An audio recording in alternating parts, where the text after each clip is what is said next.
look, we're going to take a look at why we think Tottenham have landed on Wilson Odobert, what he's going to bring to Spurs, what he's good at, what he's not so good at, what he needs to improve, and we're going to just take a deep dive in his stats and look, we'll hopefully come out the other side with a clearer picture of why Spurs have gone for Wilson Odobert. So let's look first of all at his pie chart. This is Odobert compared to all wingers in the last year from Europe's top 5 leagues. This is not just teenagers. He's up against all wingers. And this is how he profiles as a winger as well. So we're going to look at his shot creation, his possession and passing, and his dribbling ability as well. And what before the window, what did we say that we wanted? We wanted a 1v1 demon. A 1v1 demon who can create a lot of chances. Not someone whose forte is more goal scorers, someone who's more about creating chances, getting to the box. We need someone who's got good crossing. Good crossing, in getting to the byline, and good at creating chances, and who's fast, can play both sides as well, who can go inside and out. And look, let's look at his stats here. So I guess starting, as you can see in his pie chart, he performs very well in pretty much all the metrics, which is really impressive for a 19-year-old playing in the Premier League for a relegated Burnley side. Albeit Burnley were quite an offensive relegated side, so they were obviously he would be getting opportunities to go forward and stuff like that, maybe more than some other relegated teams, but it won't be obviously as much as he'll be playing for a really good side. So if we look at it, is probably the weaker side is maybe a shot creation. So his weakest one is his non-penalty XG, expected assists, is quite low. That means when he shoots, he's not shooting from great positions. He should be improving on that, and the chances he's creating for his teammates could definitely improve. What's interesting here is expected assists are quite high, but then his non-expected XG plus expected assists are really low. So I think maybe that's more about his expected XG. I think he takes shots from quite far out, but when it comes to just his expected assists, it's actually fairly high, 67th percentile. So it does create good quality chances. Shot creating actions is really high as well. So he's definitely getting involved in getting players to shoot and also creating chances from his own shots. Looking at his possession and passing, touches in the attacking third in the 73rd percentile. It's really good for a young winger playing for a relegated team. He's getting on the ball a lot, which is really good. Passes into the penalty area high as well. Crosses into the penalty area 94th percentile, which is very important for us, which means he's really good at getting to the byline and getting crosses in, and he's able to get a lot of crosses in as well, which is really important because the volume of crosses is sometimes what we need, especially from the right-hand side, something we need to improve on. Key passes, 77th percentile, so he's can create a lot of chances, which is really impressive. And obviously this is where he really excels, which is really impressive here, his dribbling ability. So progressive carries into the final third, carries into the penalty area, and successful take-ons, all in the 95th percentile or above. So really excels in his dribbling. Yeah, and it looks like he's got like a pure natural talent for it. Like he's a born dribbler, pretty much. And when you're talking about the end product in terms of getting in the right spaces to shoot and building up the XG and getting better at crossing, that can be taught and coached. But this natural dribbling ability. When you're next to better players, that will improve as well. Absolutely. But yeah, as you were going to say, like natural dribbling ability is really important, and this guy clearly can dribble. Yeah. And that's something that we've been missing. Absolutely. In the front line. Absolutely. Do you feel like with those kind of attributes and what Brennan has shown on the right-hand side in that kind of instance, like he could actually, by the end of the season, be our first choice right winger? Potentially. Obviously, he's still very young, and I think what Brennan is good at is, despite him lacking in certain areas, he's very effective. And so the fact that he got 15 goal contributions in the league last season, 10 assists and 5 goals, if he can improve on that, it doesn't matter how many times he can dribble past a player.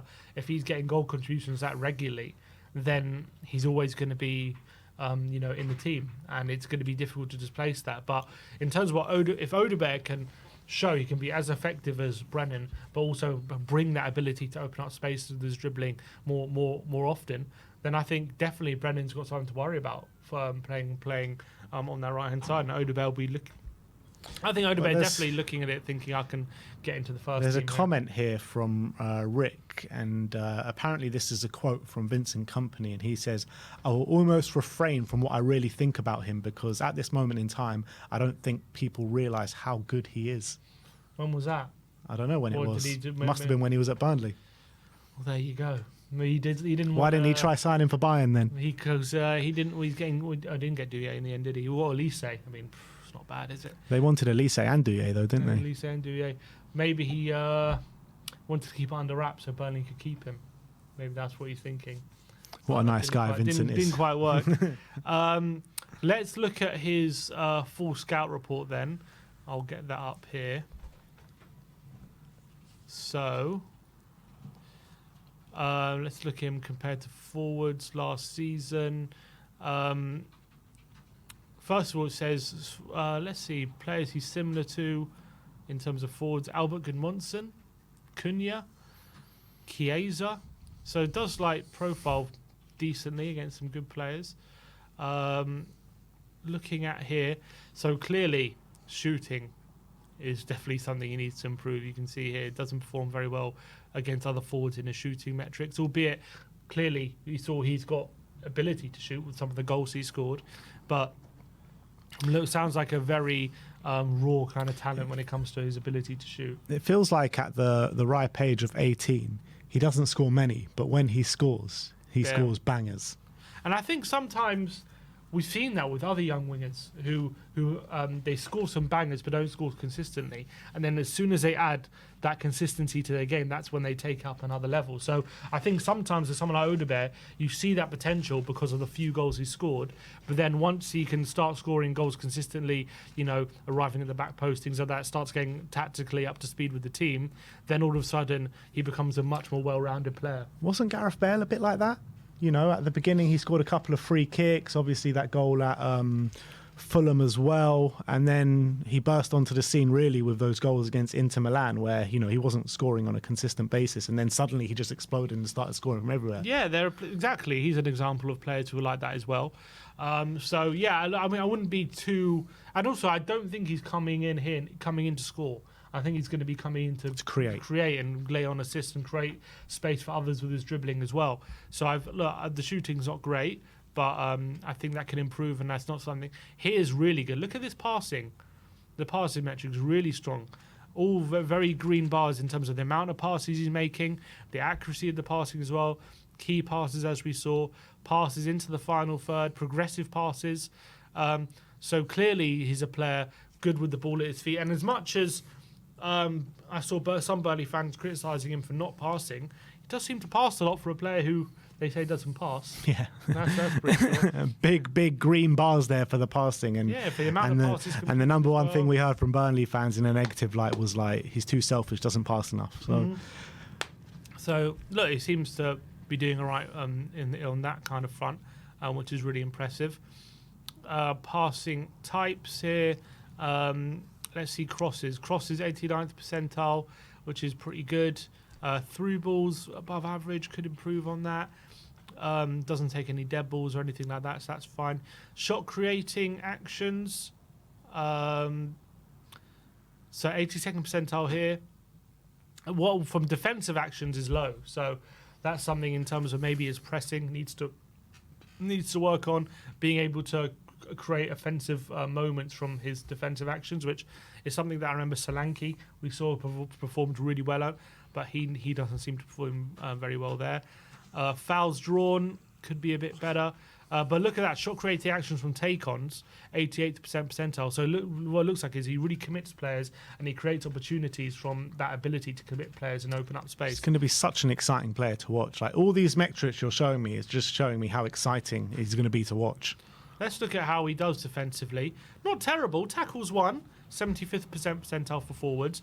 Tackles 1 in the defensive third, 90th percentile. So he does track back. Are there any pressing stats?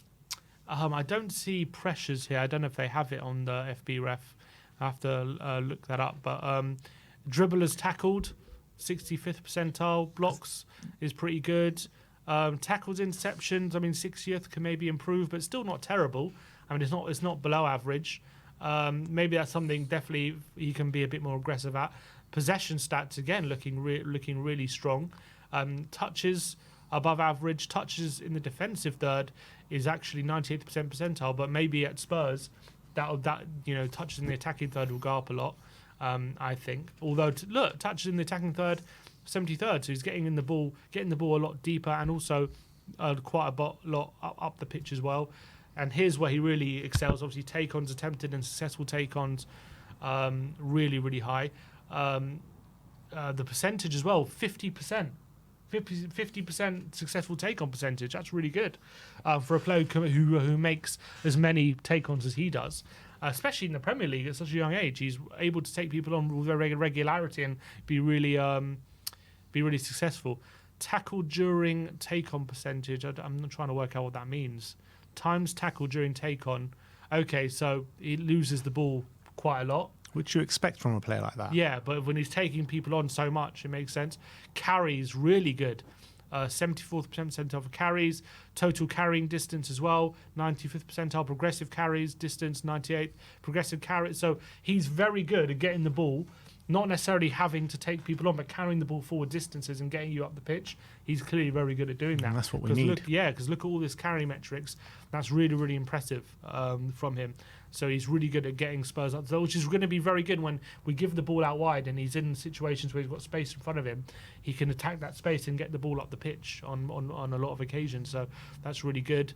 In terms of other stats, yellow cards didn't get many. Fouls committed. He did commit quite a few fouls. He actually didn't draw that many fouls. He committed more fouls than he drew, which is quite surprising. Offsides, he's not offside that much. Ball recoveries, though, look at that. 4 ball recoveries a game. So when it goes to defensively, he didn't perform that strongly for like tackles and stuff, but ball recoveries. Ange will love that about him. That's 4 a game. That's in the 96th percentile. That's really good.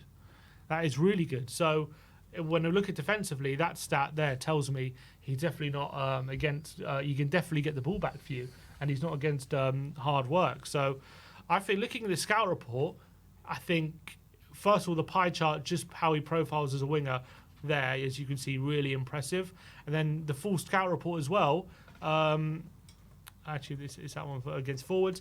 And then the full scout report as well shows a lot to be excited about in terms of what we're looking for. Yeah.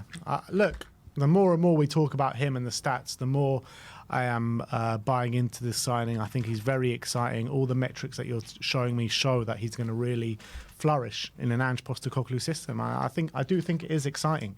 I really do. All right, well, that's why Tottenham are looking. I've decided to sign also Odobert. I think these stats are showing Tottenham are really following the data when it comes to this kind of signing. They're seeing value in the market. They saw a player with the stats lining up who's worth who's worth £30 million, who could be worth double that, after a successful season, who's 19, so has a lot of scope to grow, and as well probably really wants to move at a young age, getting him before he becomes that £60 million player, which I think is what a lot of fans have been asking more for as well. We've just had an announcement from Spurs. Solanke shirt number 19. It is 19. There you go. So I think they were banking on selling Lo Celso before they had to make the announcement, and obviously they didn't. Yeah, I thought, as I was saying before, I thought he obviously wanted 9, so 19 would be the next one. But yeah, I thought it was weird they hadn't announced it yet. Maybe they were waiting for Lo Celso and it hasn't happened, so they just had to pick a number. So they did go for 19. But all right, it's decent.